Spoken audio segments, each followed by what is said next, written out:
مزار شریف کې په لومړي ځل د یوې لوړې 22 پوړیزې ودانۍ د بنسټ ډبره کېښودل شوه. د بلخ ولایت په مرکز مزار شریف ښار کې د ودانیزو چارو په دوام په لومړي ځل د دولتي او غیر دولتي ادارو مسؤلینو په شتون کې د 22 پوړیزې ودانۍ د بنسټ ډبره کېښودل شوه. په دې تړاو جوړو شوو مراسمو کې د بلخ ځایي چارواکو وویل هیواد کې هره ورځ د سترو پروژو پرانیستې او د پرمختګ ګامونو خلک ډاډمن کړي چې افغانستان امن دی او باید پکې پانګونه وکړي. دوی ډاډ ورکوي چې نه یوازې له دې بلکې په مزار شریف کې د ټولو ودانیزو پروژو څخه څارنه کوي څو ټول کارونه په بنسټیزه توګه ترسره شي. هر روز یک افتتاح دو افتتاح سه افتتاح چی در انکشافی صنعت‌ها باشد، چی در بلند منزل‌ها باشد، بلاک‌ها باشد، ساخت‌سازی دیگر پامرک‌ها باشد، هر روز افتتاحی شاهد افتتاحی هست. الحمدلله خودش دلالت میکنه که مردم اطمینان دارد، مردم کسی در وطن خود، در مملکت خود دلش گرم است و اطمینان است، امنیت است، صداقت است و هر چیز بود در این روز الحمدلله برای ما و شما مساعد او د دو لوړپوځو ودانیو کار د ښاروالۍ د خوا په منظمه توګه نظارت کیږي و هغه موارد چې مثال ضرور دی ورځ په ورځ دنیا په پیشرفت حالت کې ده هغه څه چې اړین دي هغه په پام کې نیسي او موږ د دو نه نظارت کوو.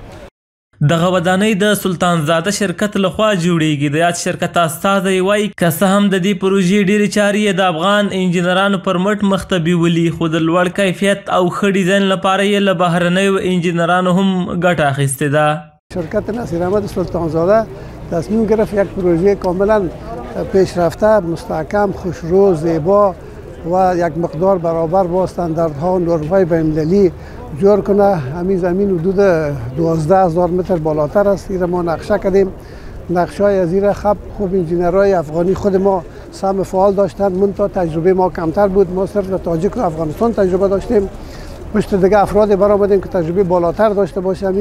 دغه ودانۍ چې د اوسني وخت په ټولو معیارونو به برابر وي. انجینران یې وایي د دې ودانۍ په طرح یې پوره زیار ګاللی او د شمال زون د زلزلو او طوفانونو ته په کتو یې په ډېر لوړ کیفیت ډیزاین کړي او چارې به یې هم په لوړ کیفیت مخته بیایي. این پروژه در 22 منزل 22 سقف سازه‌ای و با حدود تقریبا 20000 متر مربع زیربنا و 96 متر ارتفاع طراحی و دیزاین شده. آیین‌نامه‌های بین‌المللی رو آیین‌نامه ACI، ASCE، آیین‌نامه خود کشور افغانستان رو ما ملاک طراحیمون قرار دادیم، کمک گرفتیم ازشون. دهانه‌هایی که مشاهده می‌کنید دهانه‌های بالای 10 متره. سیستم باربری ثقلی و سقف این سازه سیستم وافل اسلب هستش که بسیار عملکرد خوب در کنترل خیز، کنترل ارتعاش و اینکه بهره برداری و آسایش ساکنین رو تامین بکنه طراحی شده. و ما در این پروژه در مزار شریف با آخرین متد خدمات فنی مهندسی که در دنیا ارائه میشه شروع کردیم طراحی کردن. د مزار ښاروالۍ د مسؤلینو په وینا دوی تیرو شپږو میاشتو کې 400 ودانیو ته د جوړېدو جواز ورکړی او دا مهال چارې په چټکۍ روانې دي. د دوی په خبره د ودانیو د آبادۍ لپاره یې د ښار په هره برخه کې د استوګنیزو، سوداګریزو، لوړپوړیزو ودانیو او UFC ساحو ته ځانګړي اصول هم په پام کې نیولي دي.